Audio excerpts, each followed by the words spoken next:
Perkenalkan, nama saya Adelia Nurul Sifa dan teman saya Amira Nafel Lestari. Kita dari SMP Alta Mimi. Kita ingin membuat video monolog yang berjudul Kota Tanpa Buku. Pernahkah kau ke toko buku, Perpustakaan atau taman bacaan? Tidakkah kau merasa istimewa ketika berada di dalamnya? Di sekelilingmu ada berbagai tokoh dari dunia nyata dan khayal, tempat yang pernah kau kunjungi dan yang belum. Informasi dan cerita dari masa lalu, masa kini, dan masa depan. Semua berpadu, semua berada dalam genggamanmu.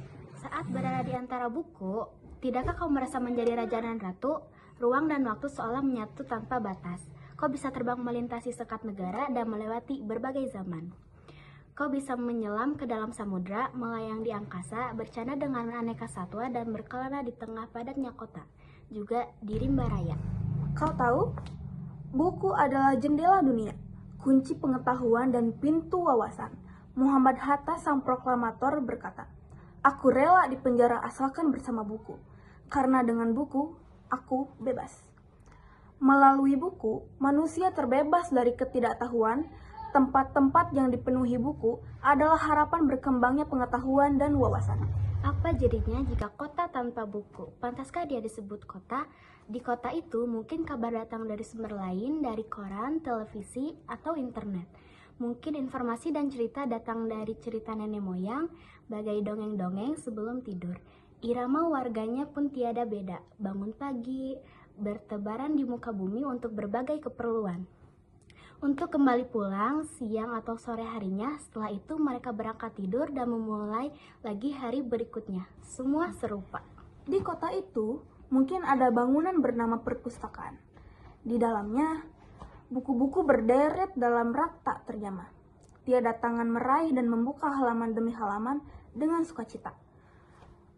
Mungkin juga ada tumpukan buku di sudut-sudut sekolah yang sepi dan berdebu. Jarang dikunjungi, jarang dibaca.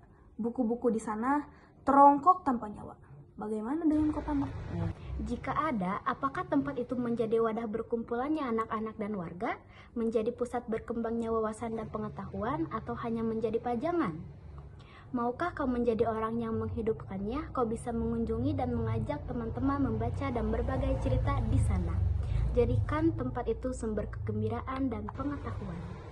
Jika tempat itu belum ada, maukah kau menjadi orang yang memulai menghadirkannya? Kau bisa memulainya dari sebuah sudut dari teras rumahmu. Ajak teman-temanmu memulai langkah baru.